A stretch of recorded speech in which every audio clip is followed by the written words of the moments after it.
Il-Maġistrat Rachel Montebello ċaħdet rikors ieħor tal-Għaqda Repubblika biex din tkun parte ċivile u jkollha sehem fil-proċeduri fil-qorti li bdew it-tlieta filgħodu kontra n-numru ta' persuni skont l-akkużi fl-inkjesta tal-Maġistrat Gabriella Vella. Fid-deċiżjoni li tat it-tlieta filgħodu stess, il-Maġistrat Montebello qalet li t-talba tar-Repubblika ma tissodisfax il-kriterji u ma tistax titqies bħala vittma fil-proċeduri. Għaldaqstant ċaħdet it-talba tal-Għaqda. L-Għaqda Repubblika diġà kellha talboħra miċħuda mill-Maġistrat Leonard Caruana fl-aħħar jiem għal proċeduri simili li se jsiru l-erba' filgħodu.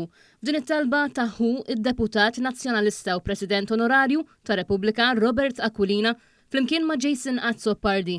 L-Għaqda ridet tkun parti minn proċeduri simili fuq numru ta' persuni oħrajn skont l-istess akkużi fl-inkjesta tal-Maġistrat Gabriella Vella li ħadet 4 snin u nofs biex tlestit u ġiet ippreżentata fil-jum li fih fetħu nominazzjonijiet għall elezzjonijiet ta' 8 ta' Ġunju li ġej.